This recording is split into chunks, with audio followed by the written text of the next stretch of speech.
1. The Didash, teaching of the 12 apostles, c. AD 70-120. For in the last days the false prophets and corrupters shall be multiplied, and the sheep shall be turned into wolves, and love shall be turned into hate.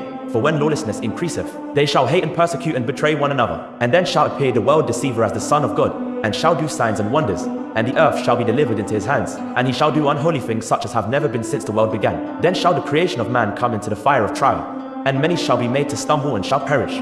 But they that endure in their faith shall be saved by the curse himself. And then shall appear the signs of the truth, first the sign of an opening in heaven, then the sign of the sound of the trumpet, and third the resurrection of the dead, yet not of all. But as it was said, the Lord shall come, and all his saints with him. Then shall the world see the Lord coming upon the clouds of heaven. Didash, chapter 16. 2. Irenaeus of Lyons, c. AD 180, against heresies v. 29. And they, the 10 kings, shall lay Babylon waste, and burn her with fire, and shall give their kingdom to the beast, and put the church to flight. After that they shall be destroyed by the coming of our Lord. For the Lord will come from heaven in the clouds, in the glory of the Father, sending this man and those who follow him into the lake of fire, but bringing in for the righteous the times of the kingdom. That is the rest. The hallowed seventh day, against heresies v. 29.1. 3. Irenaeus of Lyons, c. AD 180, against heresies v. 25. But when this Antichrist shall have devastated all things in this world, he will reign for 3 years and 6 months, and sit in the temple at Jerusalem. And then the Lord will come from heaven in the clouds, in the glory of the Father, sending this man and those who follow him into the lake of fire,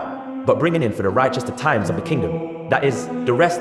The hallowed seventh day, against heresies v. 25.4. 4. Hippolytus of Rome, c. AD 200-236, on Christ and Antichrist. Now, concerning the tribulation of the persecution which is to fall upon the church from the adversary, John also speaks thus. And I saw a great and wondrous sign in heaven that refers to the 1,260 days, the half of the week during which the tyrant is to reign and persecute the church, which flees from city to city, and seeks concealment in the wilderness among the mountains, possessed of no other defense than the good protection of God. As it is written, but the woman fled into the wilderness, and there was given to her a place of shelter, that she might be nourished there 1,260 days from the presence of the serpent. On Christ and Antichrist, chapter 61. 5. Cyprian of Carthage, c. AD 250, Epistle 55, to Fibrus, on the coming persecution. Nor let any one of you, beloved brethren, be so terrified by the fear of future persecution, or the imminent coming of the threatening Antichrist, as not to be found armed for all things, and prepared for the battle. The more glorious and great is the struggle, the greater also is the reward which is given to the combatants. It is for us to look to the rewards and to prepare ourselves with all endurance and courage for the struggle before us.